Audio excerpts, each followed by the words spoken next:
name is Daki. You can spell it as Darki, and then you know it double E. This is me saying welcome again to another segment of Gusto Life News. A lot is happening for Mobad.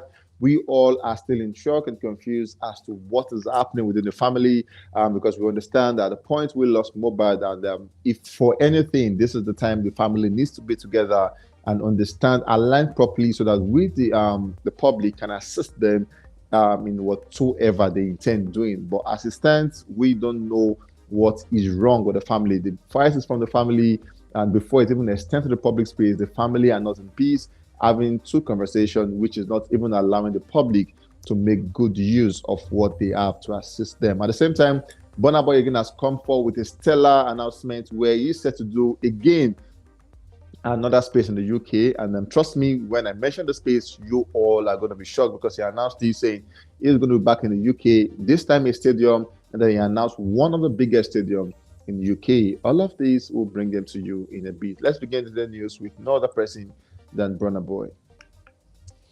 We saw earlier today Burna Boy coming out to say he has an announcement to make by 10, and trust me, the whole world are waiting to see what the announcement like. And then we saw where he came out to say, "Good morning, London. The most amazing news of the week just dropped because Burna Boy is coming back to the prestigious London Stadium for the I Told Them tour on the 29th day of June in the year 2024. London Stadium, 80,000 capacity. Burna Boy is set to go back to London, where he last early in the year was there, and we saw where he sold out the space. About 80,000 capacity, filled up to the brim. He was there, sold out that space, and there's an amazing performance for himself and all of that. And this for next year, he said, "I'm going back to London, and this time I want to do it bigger and better. 80,000 again. Let's do it this time." A lot of person felt like he was going to announce the Wembley because Wembley is just 90,000. That is 10,000 shy of the London Stadium. But then Burna Boy said, "You know what? I want to opt again for the London Stadium, and maybe next time we might do the Wembley." But then good enough, he's doing that on June 29th for the year 2024. Barely 6 months from now, Burna Boy will be back in London. And trust me, I'm sure they are waiting to to see what he's set to do on the tour. Recall I told you guys, Burna Boy tours are the most amazing because he has songs to perform from African Giant, Twice as Tall, Love Damini, and I told them he is doing good recently for himself. Moving on, we saw Burna Boy Giza, which vibes have just surpassed 10 million streams on Spotify. At the same time, we saw for the Billboard World Album chart, Burna Boy, I told them, is currently spending 12 weeks on the chart, while Love Damini, I told them is currently at number 8, having spent 12 weeks on the chart, while Love Damini sits at number 15, having spent about 59 weeks on the charts. Moving on from Burna Boy, we have Davido as the next guy on the news. The birthday boy, oh, he's amazing. Today, Davido turned 31, and that's an amazing one for him. Surprisingly, he has not posted a thing on the spread day. 2 years ago, Davido came out for a fundraising scheme where he told all his friends to raise 1 million naira for him. And after doing that, close to about $500 million, he gave everything out to charity. For last year, he couldn't celebrate because he lost a son early in the year and all of that. It was all mixed reactions, mixed feeling for him. And then this year, everything seems to be perfect for him. He had God gave him back twins. He got the Grammy nominations. His songs are doing good numbers. Got his first 100 million on Spotify. Currently living in a candy store, doing good and having the best of his life so far. But then his birthday, Davido has refused to make a post concerning his birthday. I'm sure reasons are best known to him at the time. Moving on, we saw Davido and the club endorsing the new Victony song, Oima, and then we saw him dancing to it. At a point, he has to go back to Victony, whispers in his ear, and you see him shaking his head like someone who really enjoys the vibe. And obviously, if Davido endorses your song is set to break boundaries and do good numbers. Moving on, we saw Musa Keys coming out to pay homage to Davido, where he said, "Davido, you are probably tired of my thank you by now," laugh out loud, and said, "I will forever say thank you. You have taught me a lot enough. You've taught me a lot even when you didn't say much. Okay, I'll forever say thank you. You've taught me a lot even when you did not say much. Being around you has been enough, bro. You are so loving and caring, and most importantly, the best I have met. Happy birthday to you, 001, with the love emoji." Back to the numbers on the Billboard alt R&B charts. Chris Brown, Sensational with Davido and Loj, currently sit at number 7, having spent about 3 weeks on the charts. At the same time, we saw the same song, Sensational, currently sit at number 28 on the Billboard alt R&B slash hip hop song chart as to speak. And also, Sensational currently sit at number 15, or made a debut at number 15 on this week R&B streaming song on the Billboard charts. Moving on from Davido, we have another amazing guy for YBNL talking about Fireboy. At the point, Nigerians came out to say congratulations on your Grammy nominations, but then the Grammy came out to say no, he is not nominated, because for you to be part of the category, you have to have done so. As a matter of fact, 1/4 of the project, and Fireboy just did just one of the song, and that did not make him eligible to be a nominee or something for the Grammy nominations. But then, while that is still ongoing, we saw Fireboy coming out by big numbers for himself with the song Bandana. We saw that song surpassing 90 million streams on Spotify as of today. And definitely another underrated song which is called Yawa. Yawa just surpassed 20 million streams on Spotify. Trust me, this guy might not be doing too much, but then his numbers keeps increasing on a daily basis.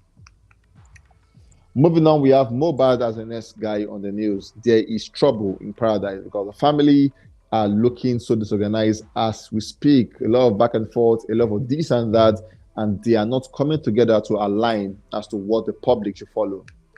We saw yesterday, Tonto Dike came out to say, Nigerian police force, Benjamin Hundeyin, give us Mobad for a befitting burial.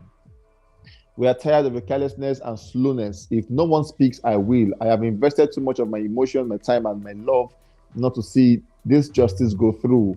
Like QM says, give the police more time. Honestly, we have given you all more time than necessary. This is not a case to be swept under. We want justice at Benjamin Hundeyin. And then we saw where Mobad's friend at the time called Bella Shmurda also came through with this conversation where he said, it's been over 2 months Mobad died and his body was taken in for autopsy, but yet no results, which is fine, but please release his body. That boy needs a befitting burial and to go to rest finally. Nigeria police, what's going on? We need an answer. Where we need an answer here. Where is the result? Where is his body? 2 questions the police force needs to give us an answer at the time. We saw Mobad's father coming out to say nobody should take Mobad's corpse to burial. We have to get justice, and first and foremost, we have to do a DNA test first. Then after we've done justice and then DNA test, we can now bury the boy because I'm the father, and then I have the final say over his body. And as yesterday, this was bound because he's the father, and then he has 100% right over his son's body. Today, the mom came out talking about Mobad's mom. She came out from nowhere with a conversation where she said, His Excellency Bola Ahmed Tinubu, Nigerians also, please come to my aid. We saw where she came out pleading as she accuses the singer father, talking about Mobad's father, of collecting his corpse from the police and refusing for it to be buried. This is the statement from the mom, known as Abosede Aloba, the mother of lead singer Ilerioluwa Aloba, also known as Mobad. And she said the Lagos State Police have released the remains of the singer to his father, but that her estranged husband has refused to allow them rebury him. And then we saw where she said, Nigeria, please Nigeria, please help me over the corpse of my son, Mobad. They have released Mobad for a long time since they finished the autopsy. They released his body, but his father has refused us to bury him. He just kept the boy's body there. I have begged him endlessly, but since he has refused to listen to my plea, I have decided to go to the Commissioner of Police last week, and they told me that they have released Mobad's body since. They even asked me why we are using his corpse to play, and that we are happy, and that are we happy that he's dead. She said she's been hearing all that Mobad's dad has been saying, but I've decided to leave everything to God. And then she said, please help me so they can bury my child. Please help me. God will judge me and his father. Please help me so we can bury my child, because I don't know why he's holding on to Mobad's corpse. I have begged him, let us bury the child, but he keeps insulting me. I have a lot to say, but I'm not going to say anything. For my child to die, and I'll be granting interviews and making money off my deceased child. A child that takes care of us, that has love for us, and that fears us. Please stand up and help me. Do not allow my child to be dead just like that. This is not the corpse of a goat or a dog. Please help me, all Nigerians. Mobad friends, please help me. Fight for me. His Excellency President Ahmed Tinubu, please help me and have mercy on me. These were the conversations from Mobad's mother saying, the police have said they have given the corpse to the father, but the man have said he was not going to bury his child at the time. And then she's saying, for reason best known to the man, she has begged him, but all he does is keep insulting her. And then she's saying, please, Nigerians, His Excellency, and all the good people of Nigeria, Mobad friends, please come to my aid and let us together bury this boy because he needs the rest at the time. Why that is still buzzing, the police force has come out to say we are yet to receive the autopsy report from Mobad coming from the police force. Now, they said on September 21st, exactly 2 months today, his body was exhumed from where it was buried in Ikorodu, Lagos State, for an autopsy to be carried out. On October 6th, the State Police Command announced the autopsy has been concluded while the results were being awaited. Nigerians have been waiting anxiously for details of the results. However, in a chat with Punch, the spokesperson of the command, Benjamin Odenyo, on Monday, November 20th, said the command is yet to receive the results. The autopsy report has not been given to us. Some people have been carrying rumors that it's ready. It is one thing for it to be ready. It's another thing for it to be given to us officially, that we would receive and sign a copy that we have received it. So we don't work with rumors, we work with facts, he said, coming from Benjamin Odenyo. So he's saying for police department, they have not yet officially received the document as the one that contains the result of the autopsy. And when they do that, they will obviously get back to the public. So for now, all are still pending. And Mobad's father have said, till justice is done, till DNA is done, we would not bury this boy. At this point, who is right? Is it the dad or the mom? I want you guys to come to the comment section and give us your thoughts about the Mobad's conversation. I love you guys so much. We'll catch you guys on the very next one. My name is Daki. Please take care of yourself.